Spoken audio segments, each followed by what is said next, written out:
மக்களே, இன்னைக்கு சிறப்பான வீடியோ மக்களே. என்னன்னா, நான் காலையில் பரபரன்னு வேலை பார்த்துட்டு இருந்தேன். இவங்க அப்போ தான் கடலுக்கு போயிட்டு மீன் கொண்டு வந்தாங்க. என்னென்ன மீன் கொண்டு வந்திருக்காங்கன்னு நான் உங்களுக்கு காட்டித்தரேன்.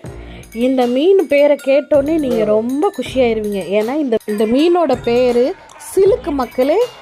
பார்த்தீங்களா எவ்வளோ நல்ல பேர், பார்த்தீங்களா எவ்வளோ நல்ல மீனாக இருந்தாலும் சில பேர் அந்த மீன் சாப்பிட விருப்பப்பட மாட்டாங்க. ஆனால் நான் அப்படி இல்லை மக்களே, எல்லாத்தையும் வச்சு வெளுத்து கட்டுவே இந்த மீனை பொறிச்சு அப்புறமா அவ்வளோ அருமையாக இருக்கும். அப்புறம் கிளாத்தி பார்த்துக்கோங்க, 3 கிளாத்தி 3 சிலுக்கு 3 கிளாத்தியெல்லாம் இந்த ஃப்ரெஷ்ஷான கிளாத்தியை தோல் உரித்து வெட்டி மஞ்சள் தண்ணி வச்சு பழைய சௌதத்தோடு சாப்பிடும் போது வரும் பாருங்க டேஸ்ட்டு, அதெல்லாம் அடிச்சுக்க முடியாது மக்களே. அப்புறம் ஒரு திருக்கை, இந்த வாட்டி திருக்கையை போன வாட்டி நான் குழம்பு வச்சேன் பொரிச்சேன். ஆனால் இந்த வாட்டி திருக்கையை என்னோட போன வீடியோவில் கமெண்ட்டில் ஒருத்தவங்க போட்டிருந்தாங்க வாழை இலையில் வச்சு சுட்டு கொடுங்கன்னு. அதை தான் நான் பண்ண போகிறேன் இந்த வாட்டி. இந்த மீனோட பேர் வந்து புளி மீன் மக்களே. புளி மீன் வந்து ஒரு 2-3 புளி மீன் கொண்டு வந்திருந்தாங்க. அப்புறம் வெலை மீன் கொண்டு வந்திருந்தாங்க பார்த்துக்கோங்க. வெலை மீன் விற்கிற விலையில இவங்க இத்தனை மீன் எடுத்துகிட்டு வர்றதை பார்க்கும்போதே எனக்கு அவ்வளோ ஆச்சரியமாக இருந்துச்சு.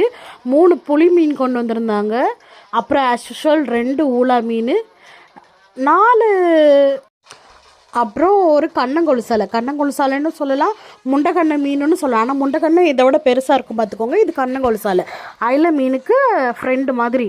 அப்புறம் வந்து மழுவை, இந்த மீன் பேர் வந்து மழுவை. இதோட வாயை பார்த்தீங்களா மக்களே எவ்வளோ பெருசாக இருக்குன்னு. இப்படி வாயை பிறந்திருந்தா உன்னை பிடிக்காம என்ன பண்ணுவாங்க.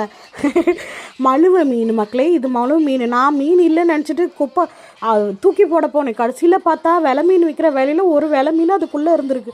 காப்பாற்றி எல்லாத்தையும் தட்டில் வச்சாச்சு.